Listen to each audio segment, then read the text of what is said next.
Lahan merupakan sumber daya yang sangat penting dalam pemenuhan hidup manusia.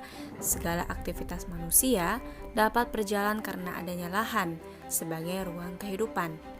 Pada dasarnya, sumber daya lahan memiliki sifat yang terbatas.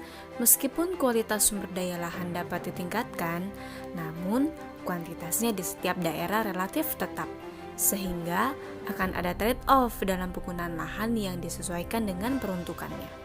Hal tersebut menjadi salah satu pendorong yang dapat menyebabkan terjadinya konversi lahan.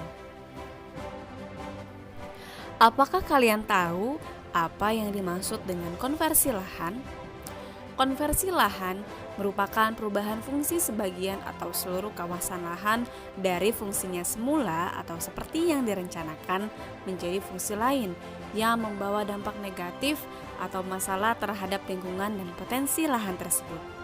Dalam Kompas 2021, Menteri Pertanian Syahrul Yassin Limpo mengatakan, tren penurunan lahan pertanian dari tahun ke tahun menjadi tantangan dalam mendorong ketahanan pangan nasional.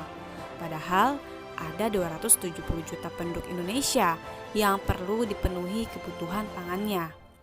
Berdasarkan data Badan Pertahanan Nasional atau BPN, tren alih fungsi lahan pertanian di tahun 1990-an mencapai sekitar 30.000 hektar per tahun.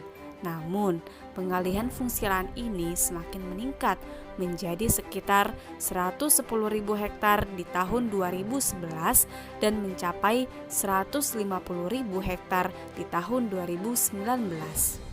Lalu, apa saja ya yang mendorong terjadinya konversi lahan? Adapun beberapa faktor yang menyebabkan konversi lahan pertanian khususnya, yaitu faktor ekonomi, faktor sosial, dan kebijakan pemerintah. Iqbal dan Sumaryanto di tahun 2007 mengatakan bahwa lahan pertanian yang sering dialihfungsikan adalah sawah. Hal tersebut disebabkan karena sawah memiliki infrastruktur tanah yang lebih baik. Namun demikian, alih fungsi lahan juga bisa dikarenakan hasil pertanian tidak mencukupi kebutuhan hidup dan harga sewa tanah yang meningkat, atau pemilik lahan mengalihfungsikan lahannya akibat sektor yang lain dapat memberi keuntungan yang lebih dibanding sektor pertanian. Kemudian, menurut Wijanarko, terdapat beberapa dampak negatif akibat alih fungsi lahan, antara lain yaitu yang pertama, berkurangnya luas lahan sawah yang mengakibatkan turunnya produksi padi yang akan mengganggu tercapainya swasembada pangan.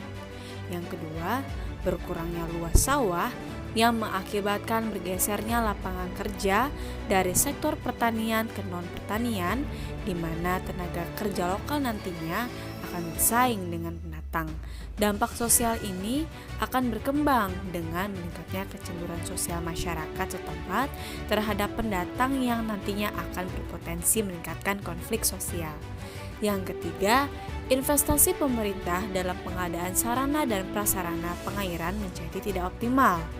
Dan yang keempat, kegagalan investor dalam melaksanakan pembangunan perumahan ataupun industri karena kesalahan perhitungan mengakibatkan lahan yang telah dialihfungsikan menjadi tidak termanfaatkan karena tidak mungkin dikembalikan menjadi sawah kembali, sehingga luas lahan tidur akan meningkat dan nantinya akan menimbulkan konflik sosial seperti penjarahan tanah.